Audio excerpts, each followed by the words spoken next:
We have spent the last 24 hours pouring through that independent report on the Oxford school shooting. Tonight, Paula Tutman breaking down the holes in the processes and procedures that, by guidepost assessment, are why the shooting wasn't ultimately prevented. The report is a 572-page scathing rebuke, larger than most novels, and it really sums up in the first chapter, page 6, when it basically indicates, according to these independent investigators, that this shooting could have been avoided. Craig Schilling's 17-year-old son, Justin, died that day. Boating season will be starting soon. Hunting season.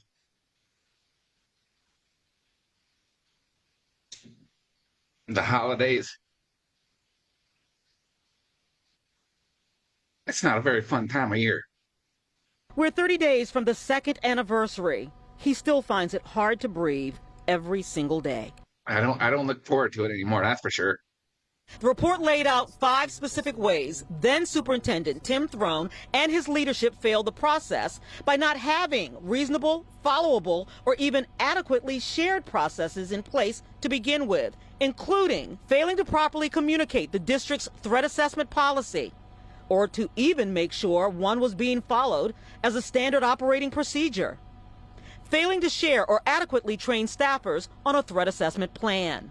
Our protocol is that if we get information from any school personnel, any teacher, any student, any mom or dad, that someone's potentially going to self-harm, iterations, or violent against someone else, we need to be in that meeting and looped in so we can make an immediate assessment of what we have to do as next steps.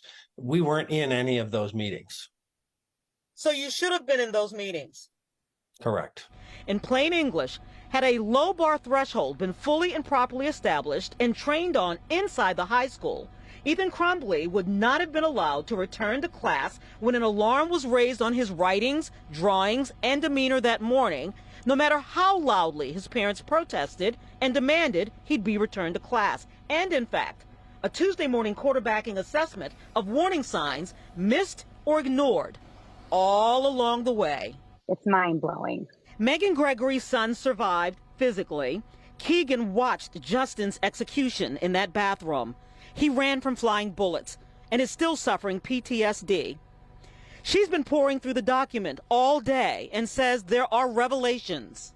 I always thought after it happened, everyone did everything right during it. And reading the report, seeing the missed opportunities to save Justin and Keegan hurts. To me, that was miss after miss after miss. Certain information is still considered evidence, therefore can't be talked about. Paula Tutman, Local 4. All right, Paula, the school district did send us this statement in response to the report's release, and their statement here reads in part, Guidepost Solutions released their final report to the school system at the same time as to the public. We are beginning the process of carefully studying this report and will share our response once it has been thoroughly reviewed.